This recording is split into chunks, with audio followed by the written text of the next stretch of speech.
Olá, gente, bom dia, tudo bem com vocês? Hoje a gente vai, nossa terceira aula, né, sobre bioética, e na verdade é a segunda aula sobre o texto da Vilma, né?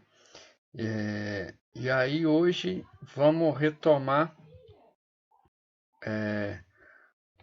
passei tudo aqui, retomar, nós paramos nesse slide aqui, a gente vai retomar a partir justamente sobre a questão qual vai ser o parâmetro que a gente vai definir, por exemplo, a morte. Lembrando que no nosso primeiro texto, né, que a gente discutiu sobre bioética, a gente discutiu a dificuldade da gente definir o que é vida, né? Se a gente vai entender a vida ou a vida humana como o corpo vivo, ou se a gente vai entender, por exemplo, enquanto qualidade de vida, né? Enquanto você conseguir usufruir, por exemplo, da vida, né?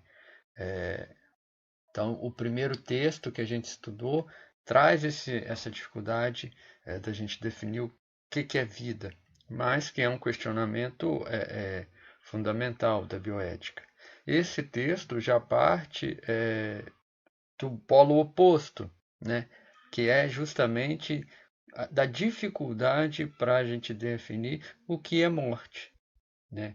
Então, e aqui a gente está falando estritamente na forma médica, né? Então, a qual parâmetro médico, a partir de qual pressuposto que a gente vai definir quando o sujeito está morto, quando não tem mais condições de retornar, né? E aí, pesquisando sobre isso, tem o texto da Vilma, deixa isso claro, e depois eu fui pesquisar sobre essa dimensão da morte na medicina e vi que realmente não é unânime, né? Então, assim, a questão da morte cerebral, que hoje é considerada o parâmetro para a gente definir uma morte, não só a morte cerebral, hoje é considerada a morte encefálica, mas que, mesmo dentro da medicina, isso não é consenso. E aí, eu comecei a pesquisar e fui vendo os protocolos médicos a esse respeito.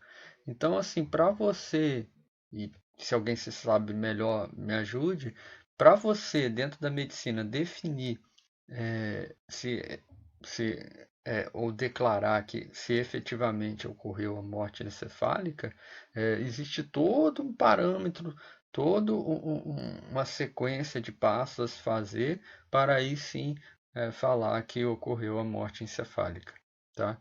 Então, assim, é interessante mostrar como a gente pensar como que o conceito de morte é difícil de definir no campo da ciência, ele evolui, entre aspas, para a noção de morte cerebral, que hoje é a morte encefálica, mas ainda assim não é considerado um consenso, né?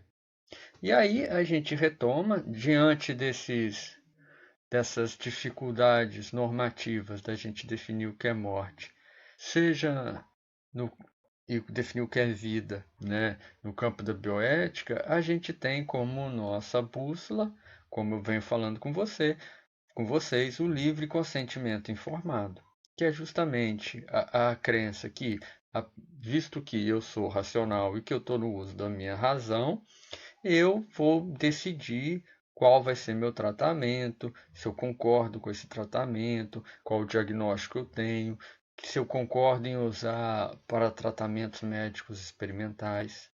Isso é o que a gente chama do livre consentimento informado.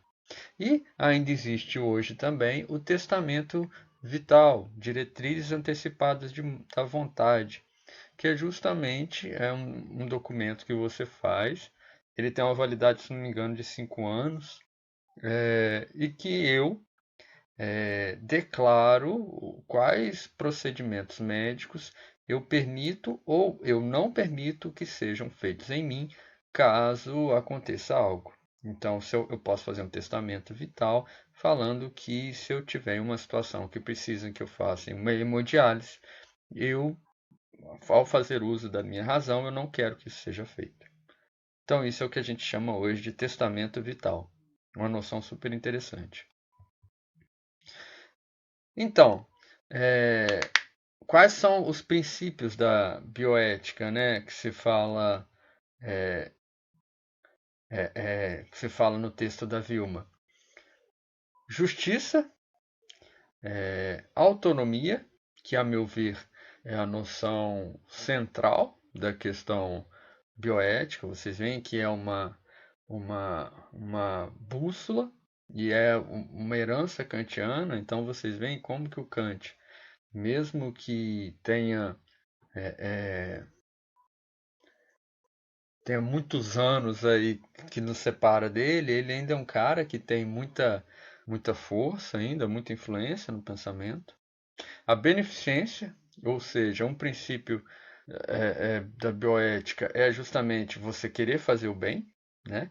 E o polo oposto disso é a não maleficência, é você também não querer fazer o mal, né?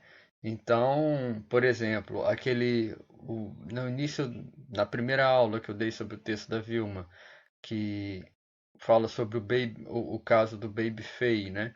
Aquele bebê em que fizeram o transplante, os médicos fazem o transplante de coração nele. Então ali nenhum princípio da bioética foi seguido, né? Porque não tinha justiça, não tinha autonomia, porque os pais deles foram enganados, né? Da criança, não queriam fazer o bem, né, no sentido que eles sabiam que esse transplante não traria benefício à criança, e eles agiram na não maleficência, ou seja, desculpa, eles agiram na maleficência, porque na verdade eles estavam querendo justamente fazer experimentos científicos, ok? Então esses são princípios da bioética. É importante a gente saber esse tipo de coisa, gente, porque é uma coisa que eu estou falando com vocês, que não é porque o tema é complexo e é filosófico, de certa forma, que quer dizer que a gente não tenha normativas para a gente se orientar. A gente tem, com certeza tem. É a bússola do navegador num mar revolto, de certa forma. Então, é, uma coisa que a gente pode pensar e assim, ó, quando a gente está falando de bioética, a gente tem que pensar que uma das dificuldades, ou talvez a grande dificuldade, muitas vezes não é nem o paciente, e sim os familiares do paciente. Então, mesmo que a gente fale de testamento vital, por exemplo, mesmo que eu escreva a maneira como eu quero, quais são os procedimentos médicos que eu quero que seja feito em mim, o que que eu quero né, vou querer que façam hemodiálise ou não, vai poder fazer transplante ou não. Mesmo que eu faça um testamento vital, isso não quer dizer, isso é o meu desejo, então tem o princípio da minha autonomia, mas isso não quer dizer que isso vá necessariamente tranquilizar a minha família, o que a minha família vai aceitar. Então, um dos grandes desafios da bioética é justamente esse ponto, porque tem a parte com o paciente e tem a parte com os familiares, e que muitas vezes não andam de mão dada. Somado a isso, tem a questão médica também, aos médicos, que muito mais que os psicólogos, eu acho que eu posso falar assim, também tem uma grade curricular ou uma história de construção do saber em que a função é salvar vidas, né? E aí, ao não se questionar o que é uma vida, ficam nessa ideia, que é o próximo tópico, de uma terapêutica fútil. Ou seja, essa ideia em que eu tenho que fazer de tudo para que a pessoa fique viva, ou para que esse corpo fique vivo, né? Então, a gente vê muito isso com os médicos e com os familiares. A pessoa pode estar lá no hospital, está com câncer terminal, não tem mais coisa, nada que possa ser feito no hospital. vamos para levar para casa para fazer o paliativo, mas muitas vezes as familiares ou alguém da equipe médica não quer que ela continue no hospital, quer que coloque uma sonda, quer que coloque todos os tipos de tratamento. Isso é o que a gente chama de uma terapêutica fútil. Eu gosto desse termo, principalmente por causa da noção do fútil, né? Uma futilidade, né? Ou seja, a partir de valores que a gente não questiona, a gente quer de forma, de forma brutal manter esse corpo vivo de qualquer maneira. Como contraponto a isso, a Vilma cita um termo que hoje cada vez mais está presente na psicologia e que eu coloquei para vocês um texto que é a ética do cuidado, né? Então, quando vocês veem na, na psicologia o termo cuidado, justamente implica uma ética e uma ética que foi pensada pelo Foucault na década de 70, no fim já no momento final da obra do Foucault, ele escreve uma ética que é justamente baseada na ética do cuidado.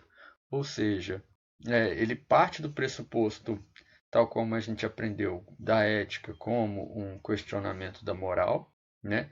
E que é justamente nesses momentos éticos, quando você pode questionar o lugar que você ocupa e o lugar que você ocupa nas relações de poder e em relação aos saberes, a partir desse momento, você pode se abrir para o cuidado de si e o cuidado do outro.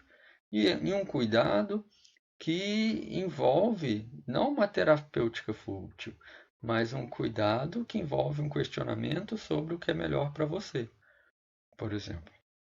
Então, justamente o oposto de uma terapêutica fútil. Uma terapêutica fútil é uma moral. Eu tenho que fazer isso, eu devo fazer sem nenhum tipo de questionamento.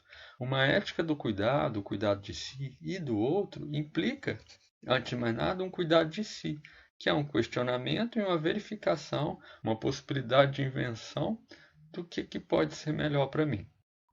Ok? Leiam o texto que eu coloquei no AVA, que é bem legal. Então, é, como eu disse para vocês, a gente vive num mundo secular.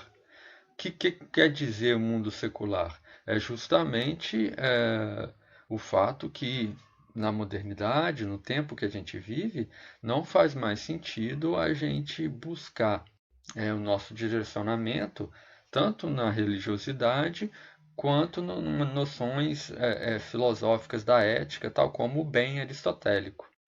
Não quer dizer que a gente é uma comunidade de ateus ou algo do tipo. Quer dizer que a nível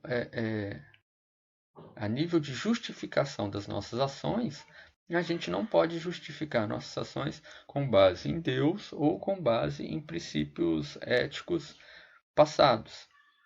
Porque a gente hoje vive numa época da razão, da ciência, ok? Isso é o que a gente chama do mundo secular. E, dentro desse contexto, duas questões fundamentais que a gente tem é a eutanásia, ou seja, é quando a equipe, um sujeito que não tem mais condição de reverter o seu quadro, ele vai sofrer uma intervenção, né, para que ele venha a morte, né? E o suicídio, que é justamente o ponto máximo desse questionamento bioético, no sentido que ele é uma máximo no sentido de uma radicalização. Ele leva ao extremo a questão do que é vida, do que é morte e da questão da autonomia.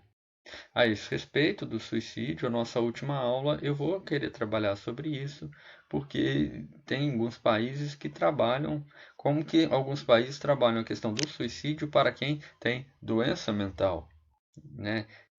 Então assim, pensar em eutanásia e suicídio para pessoa que tem uma depressão, pessoa que é psicose, é muito difícil pensar isso e por isso que eu vou querer trazer esse tema na última aula. É, Então, eu acho que aqui eu fui falei tudo, tá? A questão, outro ponto muito importante que esse texto traz é justamente a questão dos transplantes, né?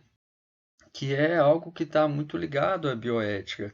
Como eu falei para vocês, tem, por exemplo, o caso do Baby Faye, que é 1984, né?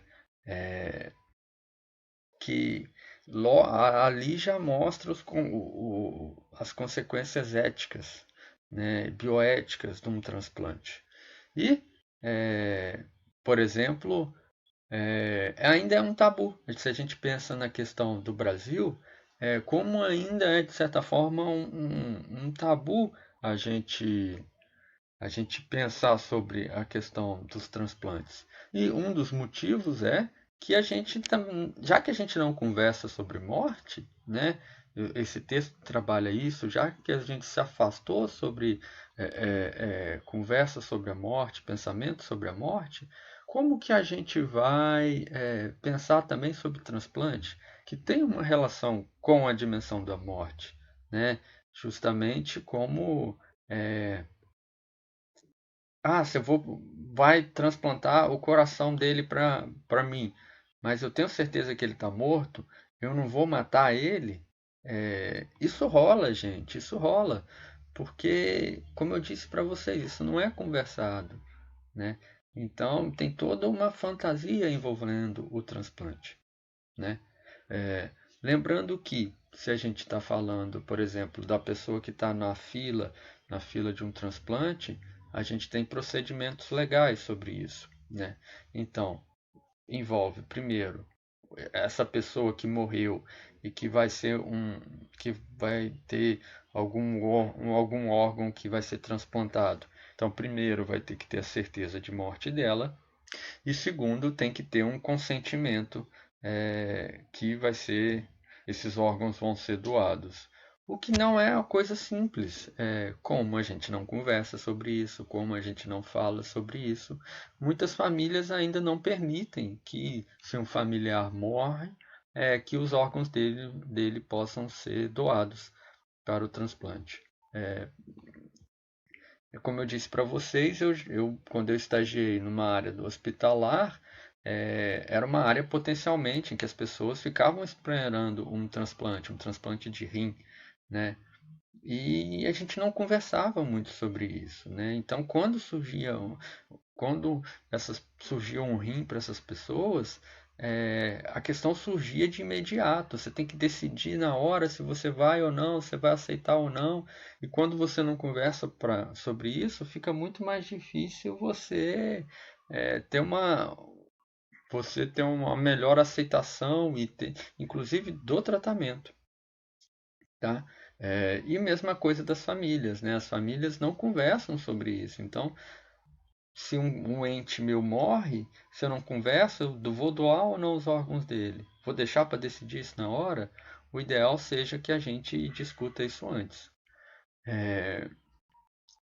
E por fim, quais são as questões psíquicas em relação ao transplante?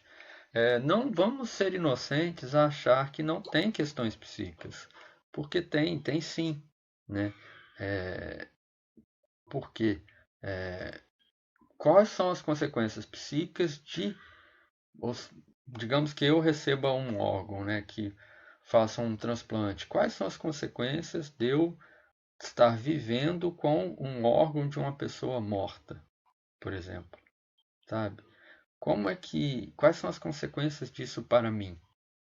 Isso e até no texto fala, né, a última parte do texto fala, né, quando a questão do sangue, em que uma pessoa faz um transplante, ela fala, o sangue do meu irmão passa em mim, né? Então, olha como é diferente, quais consequências psíquicas isso tem para mim, né? Afinal, se o meu sangue é do meu irmão, esse corpo é meu ou o corpo é do meu irmão?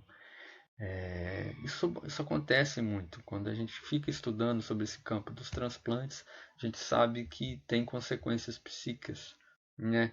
Só mostrando que é um campo aí muito fecundo para a psicologia.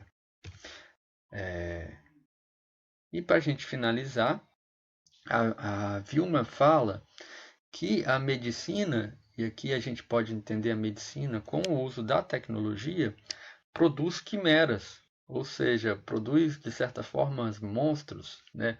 Monstros de duas cabeças, né? E é verdade, né? Na aula eu mostrei para vocês os médicos japoneses que conseguiram fazer uma orelha humana num rato, por exemplo. Isso é uma quimera, isso é um monstro, de certa forma. É, e aí a Vilma fala uma coisa que eu achei muito bonita. Há um limite para a ciência? Talvez não do ponto de vista da tecnologia. Ou seja, do ponto de vista da tecnologia, eu consigo fazer um órgão humano, uma orelha, em um rato. Eu consigo transformar o rato, de certa forma, numa terra em que eu consigo plantar uma orelha humana. Mas, segundo a Vilma, o que vai conferir um limite para a medicina ou um limite para a ciência é justamente a ética. A ética é que vai dar as balizas, que vai dar os limites para a medicina, para esse avanço científico.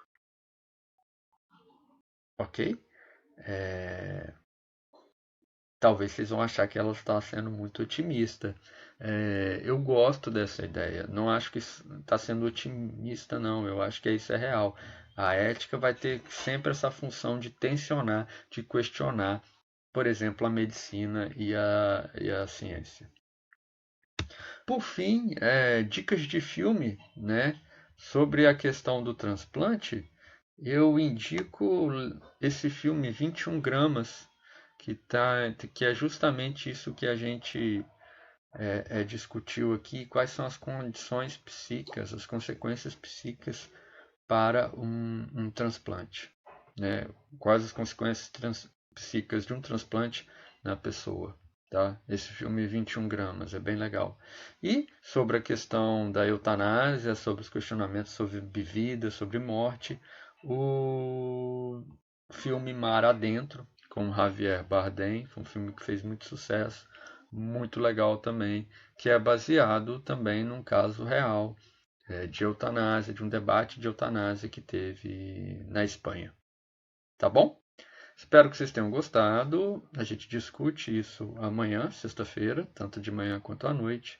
E na aula daqui a 15 dias eu finalizo isso trazendo casos de suicídio.